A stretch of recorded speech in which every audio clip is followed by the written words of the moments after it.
Parliament এই নির্বাচন আগে এটা ইমপ্লিমেন্ট কেমনে করবে অ্যাডভোকেট শিশিমণি? এই নির্বাচন আগে এটা ইমপ্লিমেন্ট করবে কেমনে? আপনি আমারে বলেন না, এটা মাঠে বলা সহজ। এই নির্বাচন আগে এটা কেমনে করবে?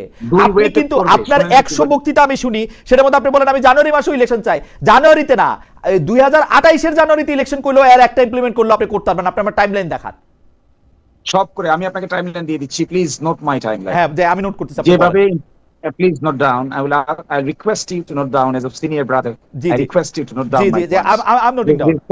I'm following your suit. The first point, ঐক্যমত্য কমিশনের ইমপ্লিমেন্টেশনের বৈঠকে 6টা প্রস্তাব উপস্থাপন করা হয়েছে। সর্বশেষ সেখানে প্রধান উপদেষ্টাও হাজির ছিলেন।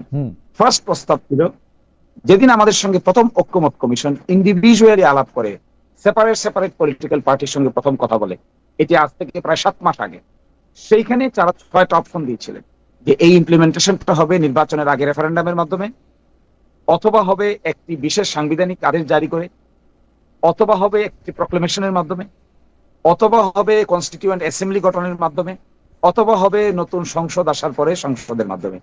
এই 6টা প্রপোজাল নিয়ে আলাপ করে সর্বশেষ এই 6টার মধ্যে কে কোনটার পক্ষে আছেন আমাদেরকে প্রস্তাব পাঠানো হয়, আমরা জবাব দিই।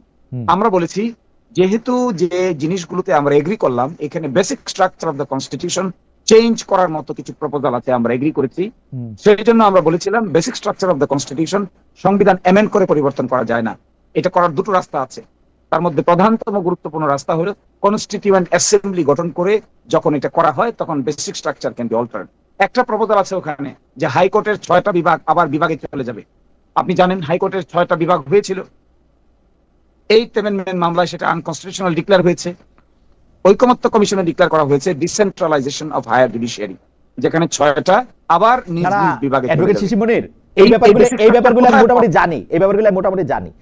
এখন ঘটনা হইতেছে যে আপনি 6টা প্রস্তাব দিচ্ছেন, সেই 6টা প্রস্তাবের মধ্যে বিশেষ সাংবিধানিক একটা জিনিস আছে, যে বিশেষ সাংবিধানিক পরিবর্তন আপনি এটা করবেন কিনা। আপনি এখন তো একটা গণঅভ্যুত্থান হয়ে যাওয়ার পরে এই সংবিধানের মাধ্যমে উপদেষ্টারা আছে না 106 এর মাধ্যমে আছে, এগুলি নিয়ে তর্ক করে তো তর্কের শেষ নাই।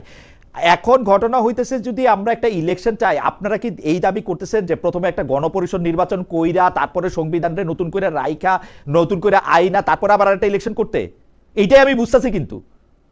কিন্তু আমার কথা হইলো, আপনারা যদি আসলে মানে বা একটা রেফারেন্ডাম দিয়া ওইটার মধ্যে হা না ভোটের মধ্যে কে জিতলো কে হারলো এটা কইরা আপনারা এটা চাইতেছেন যে আপনারা হয় গণপরিষদ নির্বাচন করবেন নাহলে রেফারেন্ডাম করবেন। আমার কথা হইলো যে ভাই, এইটা একটা জাতীয় সংসদ নির্বাচন দেন, জামায়াতে ইসলামী, বিএনপি তারা তাদের জনগণের রায় প্রত্যক্ষভাবে পরীক্ষা করুক। এটা আমি আপনি সবাই জানি যে গণভোটের মাধ্যমে আসলে প্রত্যক্ষ পরোক্ষভাবে রায় পরীক্ষা করা যায় না। আপনারা ক্ষমতায় আসেন, আপনারা এগুলো ইমপ্লিমেন্ট করেন। বিএনপি তো এইটাই কইতেছে যে আপনারা তো ক্ষমতায় আসবেন, ক্ষমতায় সেগুলো ইমপ্লিমেন্ট করেন, অসুবিধাটা কি? আপনারা কিন্তু বিএনপির উপরে এটা চাপাইতেছেন এইটা বইলা যে বিএনপি ক্ষমতায় আসবে, আসলে এটা করবে না। জবাব দেওয়ার সুযোগ দেন। জি বলেন। জবাব দেওয়ার সুযোগ দেন। জি বলেন। দেখুন গণ অভ্যুত্থানে কি ঘটেছে। বিএনপি তো মার্শাল লদের সংবিধান পরিবর্তন করে নাই। মার্শাল ল প্রক্লেমেশন নাম্বার 1 1977 এর মাধ্যমে বিএনপি সংবিধান পরিবর্তন করে নাই, সংবিধানের মূলনীতি পরিবর্তন করে নাই, absolute faith in trust in the almighty Allah যোগ করে নাই, মিনিং সোশ্যাল ইকোনমিক জাস্টিস যোগ করে নাই। কোথায় করেছিল সেটা? কোন পার্লামেন্টে? আজকে কেন এই কথা বলছেন? কারণ তারা গণ অভ্যুত্থানের যে শক্তি, এই শক্তিকে তারা ঐতিহাসিকভাবে সাংবিধানিকীকরণ করতে চান না। এখানেই তাদের রাজনীতি। আমি সেটাকেই বলছি ভুল রাজনীতি। 106 এর আপনি বিশ্বাস করেন এটা? 106 এর গভর্নমেন্ট, এটা 106 এর গভর্নমেন্ট যদি হয়, দেখেন তো বাংলাদেশের সংবিধানে প্রধান উপদেষ্টা শপথ বলতে কিছু আছে কিনা? না, 106 দিয়ে এটা সুপ্রিম কোর্ট রেটিফাই করছে। আমি একটু পর্যন্ত মাইনা নিব, আমি উকিলি তর্কে যাব না। আমি বলবো চিফ জাস্টিস এবং তার ব্রাদাররা বৈশা বলছে যে এটা পারে, আমি ধরে নিছি এটা পারে। কারণ সকল কিছুই তো পারসেপশন। আমাকে এটা ধৈর্য নিতে হয়েছে যে এটা পারে। এখন সংবিধানে নাই প্রধান উপদেষ্টা, এখন আমার কাছে আমি এখন প্রধান উপদেষ্টা বসাবো, আমি এখন চিফ জাস্টিসের কাছে গেছি, ও আর ওর ব্রাদাররা মিলে কইছে তুমি এটা পারো, এখন আমি ওটারও কোশ্চেন করবো, কই গিয়ে ঠিকমু তারপরে গিয়ে আমি? এটাই তো ভুল রাজনীতি। এই ভুল রাজনীতিকেই তো বিএনপি নিয়ে গেছে দেশকে। এই 106 কে করার ক্ষেত্রে তারাই তো অ্যাডভাইস করেছে। যদি তারা এখন কেন সেটা রেকটিফাই করতে চায় না, এখন কেন গণ অভ্যুত্থানের এই গভর্নমেন্টের মূল শক্তি তো পিপলস উইল কে তারা রিকগনাইজ করতে চাচ্ছে না। ভাই বলেন এই যে 2026 সালে আমার একটু সুযোগ দিলে ফেব্রুয়ারি ইলেকশনের আমি একটু কই, আপনি সুযোগ দিলে আমি একটু কই। আপনি যে 2026 সালের 12 ফেব্রুয়ারি নির্বাচনের কথা বলা হচ্ছে, 2026 সালের 12 ফেব্রুয়ারি নির্বাচনের আইন কোথায় পেল তারা? আইন পায় না অ্যাডভোকেট শুনেন, আমি আপনার আইন দেখাই, দাঁড়ান, আপনার তো আমার আসলে আমি আপনার আইন দেখাই, আমি আপনার বলি। আপনি মার্শাল লর উদাহরণ দিলেন, 1977 সালের প্রক্লেমেশনের কথা আপনি কইলেন। বাংলাদেশে যদি এখন একটা মার্শাল ল হইতো যেখানে কনস্টিটিউশন সাসপেন্ড করা যায়, কনস্টিটিউশন সাসপেন্ড রাখা যায়, তারপরে যেমন ইচ্ছা এটাকে আমি পরিবর্তন করে পরে ভূতাপেক্ষ আমি এটা চেঞ্জ করতে পারি, সেইটা কিন্তু হয়তো আরেকটা সিনারিও। এখন বাংলাদেশে কিন্তু আসলে মার্শাল ল বা যেই লতে আমি আমার সংবিধান সাসপেন্ডেড রাখছি, ওইটা কিন্তু আমি করি নাই। কেন করি না? এটা জামাত ইসলামের দোষ নাকি বিএনপির দোষ নাকি ইউনূস সাহেবের দোষ নাকি ওয়াকার সাহেবের দোষ? এটা ইতিহাস ঠিক করবে পরে। আমি জানি না এটা কার দোষ বা গুণ, না ফরাদ মাজার ভাইয়ের দোষ। আমি যেটা কইতেছি সেটা আমি বলি। এখন আপনি তো কনস্টিটিউশন সাসপেন্ডেড রাখেন নাই ভাই। এখন আপনি যখন কনস্টিটিউশন সাসপেন্ডেড রাখেন নাই, আপনি যখন একটা মার্শাল ল নাই, আপনি প্রতিদিনের কাজকর্ম আপনি কি দিয়া চলবেন? আপনি যে আমার নামে মামলা করবেন আমি আপনাকে খুন করছি, এটা আপনি কি দিয়া করবেন? আপনার যদি এখন সংবিধান 1 মিনিটের জন্য সাসপেন্ডেড থাকে, কি করবেন আপনি আমারে বলেন? আপনাকে তো একটা ভান কইরেই যাইতে হবে যে না আমার একটা সংবিধান আছে। তাহলে আপনাকে শুনেন, তাহলে আমার প্রশ্নের আনসার শুনেন, বলেন। তাহলে আপনি আমাদের কনস্টিটিউশনাল জার্নির পার্ট গুলো সম্পর্কে আমি ধরে নিচ্ছি আপনি 100% ওয়াকিবহাল।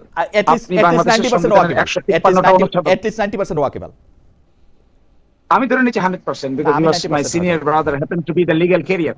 153 কনস্টিটিউশনাল প্রভিশনের মধ্যে একটু কনস্টিটিউশনটা খুলে একবার বসেন, আমরা বারবার বসেছি। 57টা অনুচ্ছেদ ইতোমধ্যে অ্যাব্রোগেটেড হয়ে গেছে by way of action of the state and by the mass movement. জনগণের পাওয়ারকে রিকগনাইজ করা ছাড়া আগামীতে বিএনপি কেন সকল রাজনৈতিক দলের সামনে জনগণের কনস্টিটিউয়েন্ট পাওয়ারকে রিকগনাইজ করা ছাড়া বাকি যত আর্গুমেন্ট করা হবে সবই গুজামিলের আর্গুমেন্ট। যদি এই গুজামিলটা রেখে সামনের দিকে অগ্রসর করা হয়, আমাদের কনসার্নটা দেখেন ভাই, আমাদের কনসার্নটা not to create any obstacle in holding general elections. আমাদের কনসার্ন হলো আমরা জানুয়ারিতে নির্বাচন চাই, আমরা ডিসেম্বরে নির্বাচন চাই, আমরা ফেব্রুয়ারি 12 তারিখে নির্বাচন চাই, আমরা 48 ঘন্টার ভিতরে এই কমপ্লেক্সিটি দূর করে ফেলা সম্ভব। এই কমপ্লেক্সিটি আগামী 72 ঘন্টার ভিতরে দূর করে ফেলা সম্ভব। 72 ঘন্টার ভিতরে দূর করেন, এটা একটু বলেন তো। এটা problem solve, let's proceed further. Where is the problem? Further proceed বলতে যে মানে আমরা কি এখন কনস্টিটিউশনটাকে উইথেল রাখবো? কি করব এখন? কিছুই করবেন না, আপনি কনস্টিটিউশনের অতীতে যা করেছেন তাই করবেন। আপনি সোফার প্র্যাকটিকেবল জুলাই সনদের যে কয়টা বিধানের সঙ্গে সংবিধান সাংঘর্ষিক আছে, এই কয়টা বিধানের উপর জুলাই সনদকে সুপ্রিমেসি দিবেন, that is done. This is the way we have done. সেটা তো অ্যাডভোকেট শিশিবনের, এটা তো অলরেডি আপনি বলছেন 57টা অনুচ্ছেদ অলরেডি লঙ্ঘিত হয়ে গেছে। এই 57টা অনুচ্ছেদ আপনি কিছু করেন আর না করেন, এখন যদি আপনি চুপ করে বসেও থাকেন আপনাকে এটা রেটিফাই করতে হবে, কিন্তু আসলে না করলে আপনার ঝামেলা আছে। আজকে না হোক 20 বছর 25 বছর 30 বছর পর আপনার ঝামেলা আছে। আপনি তো এটা করবেনই, কিন্তু এইটা করার ক্ষেত্রে কোন ওয়েতে এটা করা হবে, কেমনে এইটার মধ্যে থেকে এটা করবে?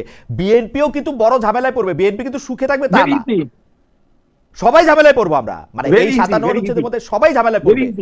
আমি এইজন্য বলছিলাম ভাই, আমি এইজন্য বলছিলাম যে নেগেটিভ রাজনীতি থেকে বের হয়ে আসলে যে 2-3টে ওয়ের কথা বলা হচ্ছিল, একটা ছিল রেফারেন্ডাম আর একটা ছিল স্পেশাল কনস্টিটিউশনাল আদেশ। এর মাধ্যমে সবাই ঐক্যমত্য হয়ে এটা যা হয়ে গেলে could have been solved within 48 hours. আমি কিন্তু অ্যাডভোকেট মনির আপনার সঙ্গে আমার আসলে আলাদা করে বসতে হবে। আমি কিন্তু বুঝতেছি না আর্গুমেন্টটা কথা, কারণ বিএনপিও তো এটা নিয়ে ঝামেলায় পড়বে। বিএনপিকে এটা রেটিফাই করতেই হবে। বিএনপি তো এটা নিয়ে বসে থাকতে পারবে না। সংবিধানের মধ্যে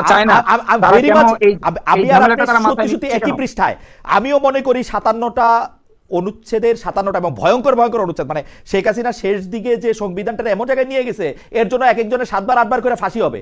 এখন এই জায়গাগুলি তো সবগুলি ঠিক করতে হবে। বিএনপি তো এটা দ্বিমত করে নাই ভাই। আপনি কোথায় দ্বিমত পাই না? আমি তো পাই নাই যে দ্বিমত করছে। তো দ্বিমত তো করছেন।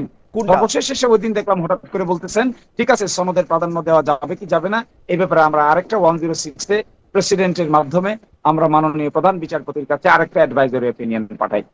আবার মাথায় বিএনপির আর্গুমেন্ট হলো we are within the constitution, কিন্তু কনস্টিটিউশন যে অ্যাব্রোগেট হয়ে গেছে, কনস্টিটিউশন যে ইতোমধ্যে 57টা, এটা কি তাদের জন্য ডেঞ্জার না? সেটা তো সকলের জন্য ডেঞ্জার। সেটা তো আমরা রেট্রোস্পেক্টিভ ঠিক করে নিব। সেটা তো আমরা ভূতাপেক্ষ ঠিক করে নিব ভাই। এই বিশ্বাসটা আপনারা কেন রাখতেছেন না বিএনপি? আচ্ছা ঠিক আছে, যাক, আপনার সঙ্গে এটা নিয়ে আমার আলাদা করে অনেক কথা হইতে হবে। এইটা নিয়ে আমি মনে হয় আমার মনে হয় যে ডেফিনেটলি এটা নিয়ে আসলে আপনার সাথে আমার কথা বলার আছে।